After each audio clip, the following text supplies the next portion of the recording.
Okay, home stretch here. It's a difficult home stretch, but this is the last segment of this episode where we're talking about number representation schemes. And dial in with me here because this is the one that's the least intuitive of the three number representation schemes we're going to talk about. Now, let me set this up by kind of motivating it because this turns out to be the most useful by far.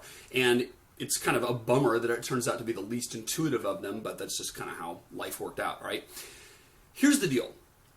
When you think about representing negative numbers, as we did in the sign magnitude scheme, we first would think about, I don't know if you would have come up with that, but I would have come up with something exactly like the sign magnitude scheme. I might have chosen 1 to mean a positive number and 0 to mean a negative number for the sign bit, just because 1 seems more positive than 0 it is. But, I would have come up with something where I said, well, let's spend 1 bit indicating whether or not the number is positive or negative. And then we'll use the other bits in the normal way, right? And I think most people would have probably come up with something like that, right? Turns out that sucks. And it turns out that there's 3 different reasons that it sucks. Now, 2 of the reasons aren't so bad. And if it were only for those 2 reasons, we probably would stick with it anyway just because of its intuitive appeal. And when we talk about 2's complement, which is going to be the subject of this segment, it is so much less intuitive than sign magnitude that it better be worth it. And the answer is it turns out to be worth it, but not for any of the first 2 reasons. The first 2 reasons are kind of not as big a deal as the third one. Okay, so here are the 3 reasons that sign magnitude kind of stinks.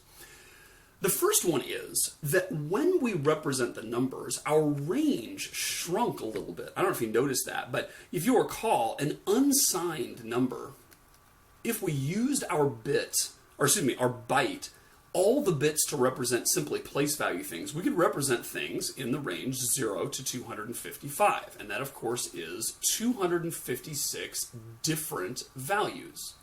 And that, of course, is comforting because we know from the fundamental theorem of counting that there are 256 different bytes.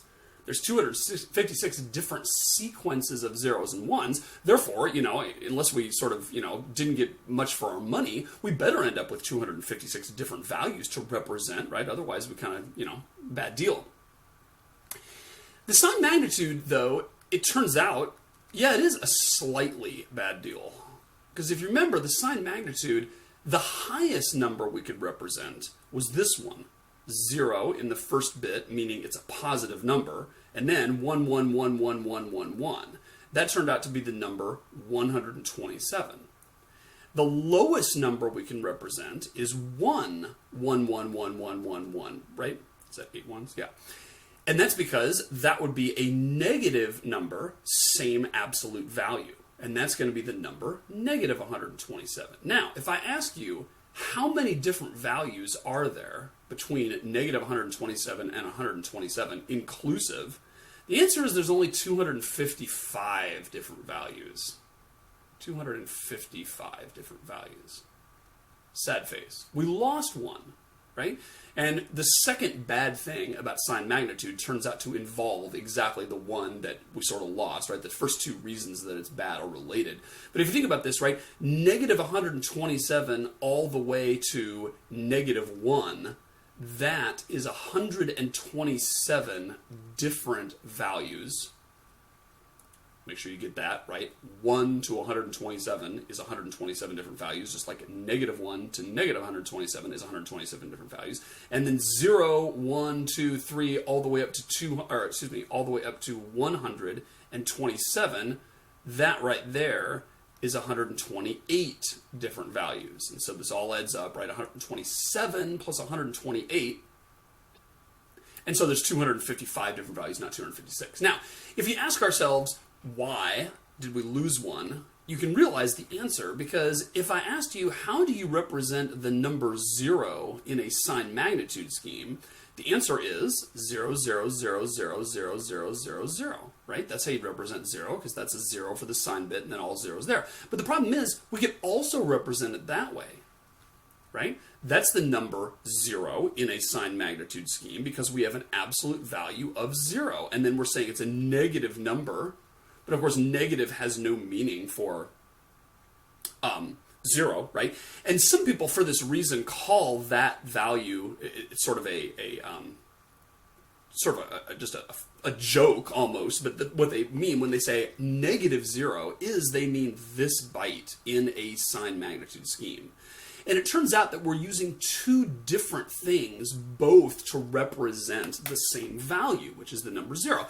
And that might not seem like a big deal because, again, it's like, well, isn't that just the same as how we wasted 1? You know, we knew we sort of gave up 1 in order to do this sign magnitude scheme. But, you know, it's worth it in the end because we can represent negative numbers. But it just turns out to be bad. Remember when we talked about having a 1's place and a 10's place and a 20's place and how that would be bad because then there would be multiple different ways to represent the same value, and that's just sort of awkward. Turns out it's really awkward in a computer because computers are constantly adding, subtracting, doing things to different bytes and then comparing them and saying, have I reached the end of the loop yet? Or is this greater than this? Because if it's true, then I need to do something different than I did before, right? We're constantly doing those comparisons. And it really stinks to say, if I compare two numbers and I want to see if they're equal, all I have to do is make sure that all of the bits are equal, and then they're equal.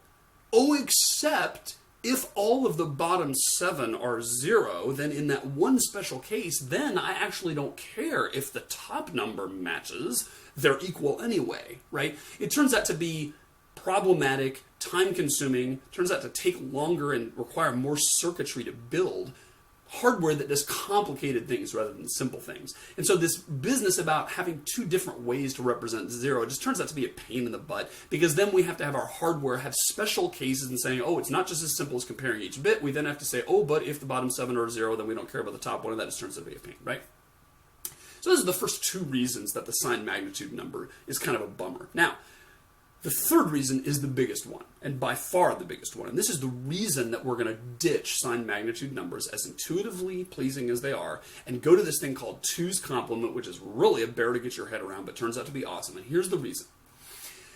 When you were in first grade, you learned an algorithm. And when you were in second grade, you learned a separate, different algorithm. And that caused you pain and suffering as a child. And what we're going to want to do is relieve our computers of that pain and suffering. I know it might be good for them in the long run, but what we're going to decide to do is say, it's going to save everyone some headache if we don't make them learn two separate algorithms. Okay, here's what I mean. In first grade, I had Mrs. Rieger. And Mrs. Rieger taught me the adding algorithm. And that was the algorithm which we just did a couple segments ago, right? Where you basically say, add the rightmost two digits and carry the 1 if you need to, and then add the next two digits and carry the 1, and then add the next two digits and carry the 1, right? We learned how to do that. We learned the carrying algorithm for addition. Then, when we got to second grade, Mrs. Seastone is who I had. She threw me for a loop by teaching me this completely different algorithm for subtracting. And I hated it not only because it was different, it was something else to memorize, but also because it was harder. And the subtraction algorithm, if you remember, was we take two numbers and we subtract the bottom one from the top one.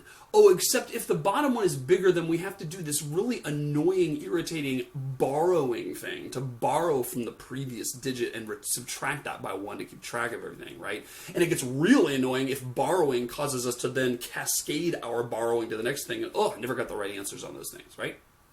So we learned the carrying algorithm from Mrs. Rieger in first grade, and we learned the borrowing algorithm from Mrs. Seastone in second grade. And those are totally different algorithms, totally different procedures, totally different techniques, different set of rules, different set of things to keep straight in your head, different ways to torture a elementary school kid, right? All those things are what we learned. Now, it turns out that there's a way to avoid that by using a different representation scheme, okay? And what that's going to allow us to do, and this turns out to be really important when it comes to building hardware, okay, building and designing computer chips. It turns out that if we had to do Mrs. Rieger's adding algorithm and Mrs. Seastone's borrowing, subtracting algorithm, both in hardware, it would cost us extra logic, extra transistors would be needed, our chip would get hotter, our chip would be slower because there'd be more stuff to do and we couldn't put the transistors close enough on the chip, all these things you'll learn when you get to architecture class. But bottom line is that if we have to implement both of those ways of doing things, the way of doing the adding and the way of doing subtracting, both in our computer chip, turns out to be a drag. But the two's complement scheme allows us to take both those algorithms and collapse them together into the same algorithm, and all we need to know is what Mrs. Rieger taught us. Turns out that subtraction we can recast in terms of addition, and we don't even need to know how to do the borrowing thing. You remember a couple seconds ago we went through this sort of, annoying problems where I said, let's add two things in hex, or let's add two things in binary, or let's add two things in base 5, right? And we had to relearn all the rules and all that kind of stuff, right? I didn't make you do borrowing at that point. I didn't say, hey, let's subtract these two hex numbers and figure out what that is. Mwah! Right? I didn't make us do that. And part of that was just, to sort of relieve us from having to do that torture and relive those bad memories from second grade. I don't know about you, but I had a really bad second grade.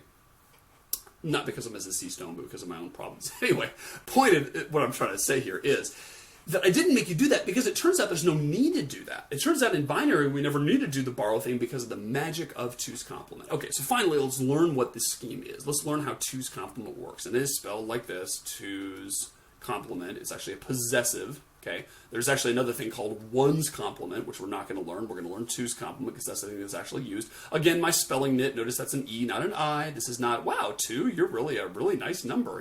This is complement, meaning sort of the part that goes with something to complete something, okay? Here's what we're going to do. What we're going to do is we're going to say that we're going to represent positive numbers 0 through 127 in the same way as sign magnitude. So all the positive numbers are identical, and in fact the positive numbers are actually identical in the three schemes, right? The positive numbers in this range. If we say 0, 0, 0, 1, 0, 1, 1, 1, that's going to be 16 plus 4 plus 2 plus 1 is 23. That's going to be 23 whether or not I interpret this as an unsigned number, whether or not I interpret this as a signed magnitude number, and whether or not I interpret this as a two's complement number. All those are going to converge and represent this as 23 in decimal. Okay, that's kind of a nice thing. It's when this upper bit here is a 1 that things get wonky. So here's what I'm going to do. The positive numbers 0 through 127 are all going to be represented in the same way, namely a 0 upper bit and then 7 bits worth of magnitude. Okay, what we're going to change now is the way we represent negative numbers. Now, here's the way we're going to do it. Here's the rule. To take the negative, which is kind of bad English, but this is how students and myself and everyone seems to say, we use that phrase a lot. To take the negative of a number, what we do is the following two steps. They're easy, but you just gotta get some practice with them. First, we're going to flip all the bits. And that's another verb I use, flip all the bits. And when I say flip, what I mean is we're simply going to make all the zeros go to 1 and all the 1s go to 0. Doing just that much, by the way, is the one's complement I was talking about. And it just doesn't turn out to be that useful by itself. But what turns out, by magic almost, to be incredibly useful is the second step. After we have flipped all the bits, we are going to add, and when I say add, I mean Mrs. Rieger's addition carrying algorithm. We're going to add 1. There it is. That, my friends, is the two's complement algorithm. To take the negative of a number, we flip all the bits and add 1, and that is going to end up, just trust me, having a 1 in the upper bit, and that is going to represent a negative number. Let's do some examples. First of all, let's just deal for the moment with 4-bit numbers instead of 8-bit numbers, right? So we're going to deal with just a nibble instead of a whole byte, and that's just to kind of make it simple to start, and then we'll see how it goes to that, right? Let's say I want to know, how would you represent the number -5? Here's how. First start with +5, which is 0, 1, 0, 1, and then negativize it. How do you take the negative of that number? First, you flip all the bits, and that's going to give you 1, 0, 1, 0. Second, you add 1. Add does not mean concatenate to the end, right? It doesn't mean replace anything with 1. It means literally add, do the plus thing. So if I add this here, I get 0 and 1 is 1, and then the rest just falls into place like that, right? So there you go, right there. Now take a look at that number. That right there is the number -5 in base 10 if I interpret that as a 2's complement number. Seems weird, and it is. Because if you look at this and interpret it as a sign magnitude number, that would be the number -3, right? Because we'd say, okay, well, the uppermost bit is 1. That must mean it's a negative number. Okay, great, I got my head around that. The rest of the bits are the magnitude, and that's going to be 0, 1, 1. That's 3. So therefore, this is -310. And again, I just emphasize this point again. This number is not really -3, nor is it really -5, nor is it really 11, which is what it's going to be in, is an unsigned number, right? There is no really.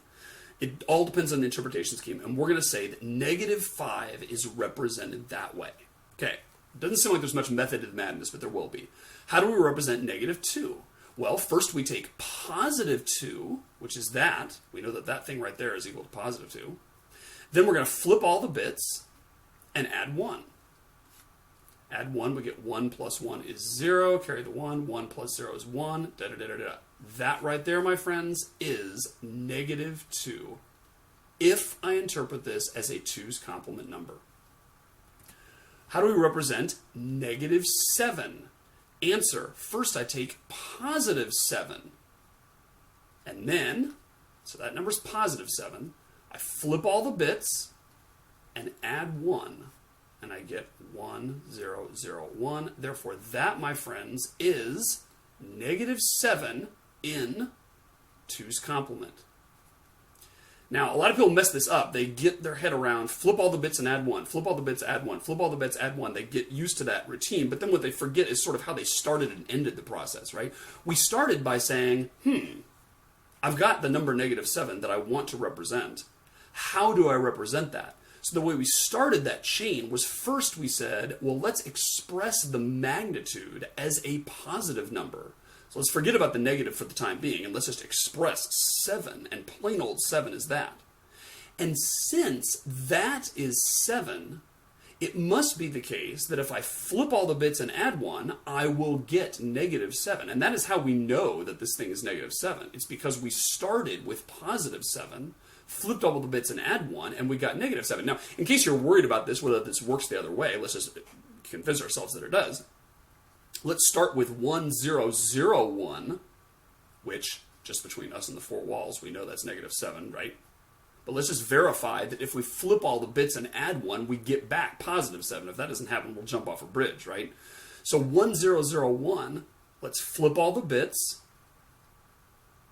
and add 1, and, kind of seems like magic when you do it, that turns out to be +7. So if you take a number, a bit pattern, flip all the bits and add 1, you get the negative of it. Flip all the bits and add 1 again, you get back the original number. Flip all the bits and add 1 again, you get the negative. Flip all the bits and add 1, you get the original 1, right? And it always works out as long as you stay within your range, right? Otherwise you can't express it at all. But as long as you stay within the range, it just turns out that every time you do that, the uppermost bit is going back and forth between 1 and 0, and 1 and 0, and 1 and 0, because you're going to get a negative number, then a positive number, then a negative number, then a positive number every time you flip the bit, right?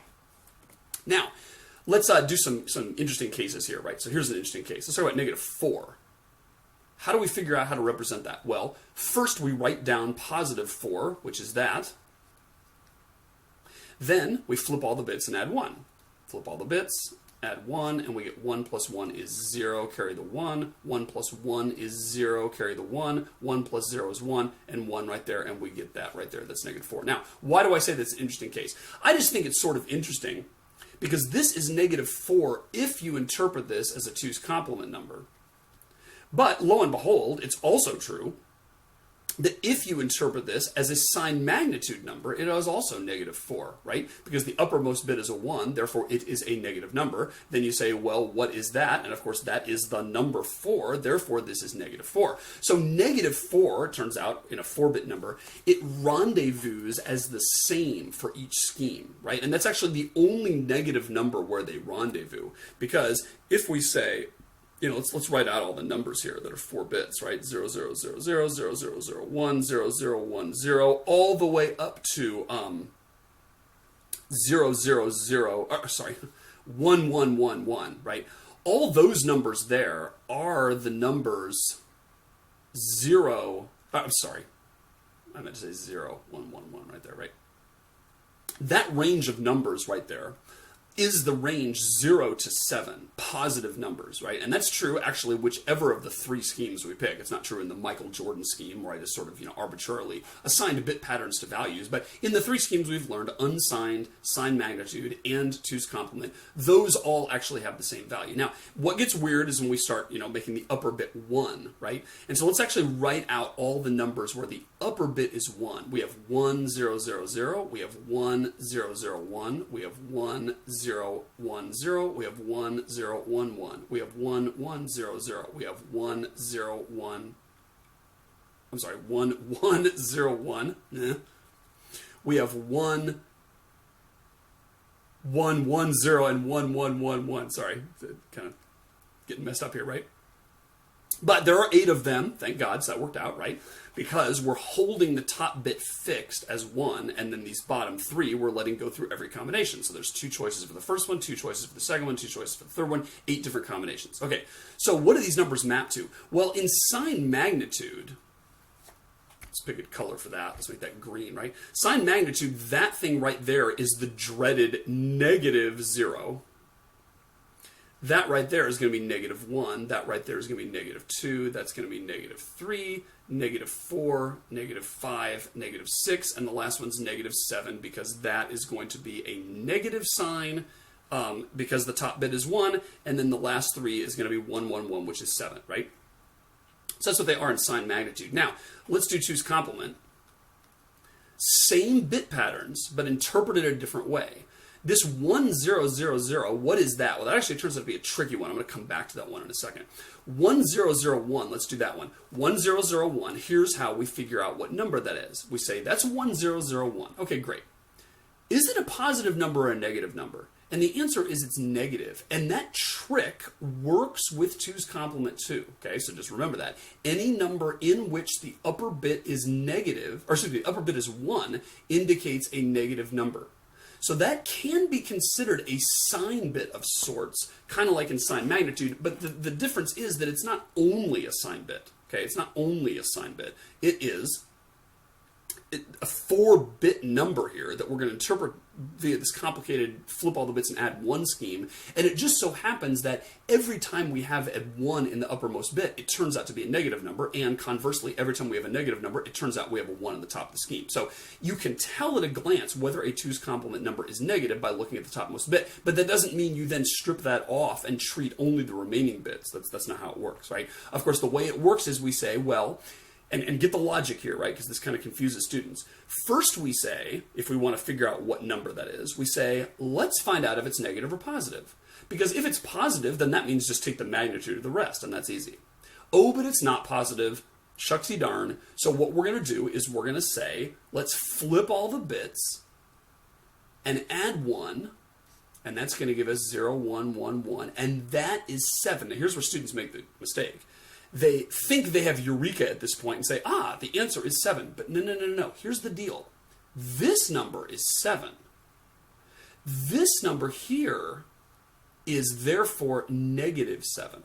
Okay, so just don't forget that. If I take a number and run it through my factory, flipping all the bits and adding 1, I end up with the negative of what that number was. And so if I end up with 7, that tells me that the number I started with must have been -7. So don't flip all the bits and add 1 and get a result and think that is your answer, right? That's the negative of the answer because you started off with something that you negativized by flipping all the bits and adding 1, right? So bottom line is this 1, 0, 0, 1 thing turns out to be -7. Very different than -1, right?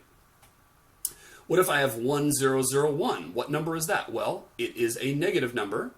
Therefore, to figure out its magnitude, we flip all the bits and add 1, and we end up with 0, 1. Oh, I'm sorry, I just did that one. Sorry. I meant to say 1, 0, 1, 0. Let's flip all the bits and add 1. So if we flip all the bits, we get 0, 1, 0, 1. Now we add 1 to that, and we get 1 plus 1 is 0. Carry the 1. 1 plus 0 is 1, 1, 0. So we get that. And that right there is the number 6. And therefore, this must have been the number -6. Again, you start with the number. You see that it is negative. Therefore, you flip all the bits and add 1 to get the absolute value of it. And now you know that that is -6. So another example, since I keep butchering this, let's do this one right here. 1, 0, 1, 1. What does that represent? Well, it is a negative number, so it's the negative of what, do you suppose? Well, flip all the bits, add 1, and we get 0, 1, 0, 1, which is 5. Therefore, this puppy must have been -5. And we're going to get -5 like that, right? And it just goes like that, -4, -3, -2, -1. Note a couple things here. First, notice that -4's rendezvous, that's just kind of a coincidence, but that is the one representation which has the same value in sign, magnitude, and 2's complement. All of the positive numbers have the same representation, but that's the only negative one that does. Notice also, and this always turns out to be the case no matter how many bits you're dealing with, that -1 turns out to be all ones here, right? So if I have 1, 1, 1, 1, 1, 1, 1, 1, and that is my byte. If I ask you, hey, what does this represent? You're going to say, well, it's a negative number because it starts with a 1. Therefore, to find out what it's the negative of, I'm going to flip all the bits and add 1. And of course, that's going to give you the number 1. Therefore, this right here is 1. No, it's -1 because when I flipped all the bits and added 1, I got 1, right? So it's interesting. These go in a different order here, right? Because these green numbers here are, descending, -1, -2, -3, -4. We're going down into the void as we go through this sequence. Whereas the 2's complement numbers are ascending. They're getting closer and closer to 0 as we go -7, -6, -5, -4, -3, -2. It's a reverse of each other, right? Now, let's just do the tricky one here. I said this one was tricky. And the reason is that if I take 1, 0, 0, 0, and I say, what number is that? I say, well, it's a negative number, therefore we'll flip all the bits and add 1. So we'll flip all the bits and add 1. What do we get? 1 plus 1 is 0, carry the 1. 1 plus 1 is 0, carry the 1. 1 plus 1 is 0, carry the 1. 1 plus 0 is 1. Look at that. We got that back. So this number is sort of 8 and -8, okay? And by convention, we call it -8. And that just makes it easy because we're going to say, that means that this is truly a sign bit. If it's 1, we can, just sort of take it to the bank that that's a negative number. We don't have to deal with any weirdness. Oh, but if it's 1, 0, 0, 0 in particular, then we're going to interpret it as +8. We're not going to deal with any of that junk, right? We're just going to call that -8. But just keep in mind that if you take the lowest possible number in the 2's complement scheme, and you flip all the bits and add 1, you're going to get it back. And that's simply because 8 isn't able to fit, right? The top number we can hold is 7 in this thing. 0, 1, 1, 1 is the highest number I can represent in 2's complement. Therefore, if I try to take the negative of this, I fall outside my scheme. And therefore, we're going to end up back at -8. So that's just kind of the weird consequence of this thing that ends up being true, right? So, really weird to get your head around, but again, let me just go through the rules one more time. If I give you a bit pattern and I say, hey, what number is that? What you're going to do is first look at the leftmost bit, and if that's a 0, you're done. You just figure out what the rest of the magnitude is, and that's it, right? That's really obvious and really simple. If, on the other hand, the left-hand side is a 1, then you're going to say flip all the bits, including that 1, so you don't strip off the bit or anything, because thinking, oh, it's a sign bit, that's its only use, it's done now. That's not how it works in 2's complement. You have to retain that thing, right? And if you flip all the bits and add 1, then you will get the negative of the number that you start out with, which of course is going to be a positive number, because the negative of a negative is a positive. Whew. And that is what's going to tell you what the magnitude of that number is. Therefore, it's going to be negative that. Okay? And to go the other way, if I give you a quantity and say, how do you represent that in 2's complement? You say, well, if it's a positive quantity, then I just fit it in the range, right? And make the upper bit 0. If, on the other hand, it's a negative quantity, I'm going to have to flip all the bits and add 1 to figure out how to represent it. Okay? And when we look at the range of our 2's complement numbers, we have avoided the problem or the 2 problems that sign magnitude had, right? First of all, there's only one way to represent 0, and that is this. That is the one and only one way to represent the number 0 in 2's complement. This, which was the number 0 also, that was the negative 0 thing, in a sign magnitude scheme, is no longer 0. Instead, that's negative 8. So that avoids the first problem of having, or actually that was the second problem, I think, in the order I gave them, in the negative 0. There is no negative 0 with 2's complement anymore. Now, the other thing that was a problem before was the range. And the range of a sign magnitude scheme, if it's 4-bit, is basically negative 7 up to 7, right? Because the lowest thing I can do is 1, 1, 1, 1. The highest number I could have is 0, 1, 1, 1, and that's negative 7 to 7, right? And of course, if we're dealing with an 8-bit scheme, then it's going to go from negative 127 all the way up to 127, because that's 1, 1, 1, 1, 1, 1, 1, 1, and 0, 1, 1, 1, 1, 1, 1, 1. Okay.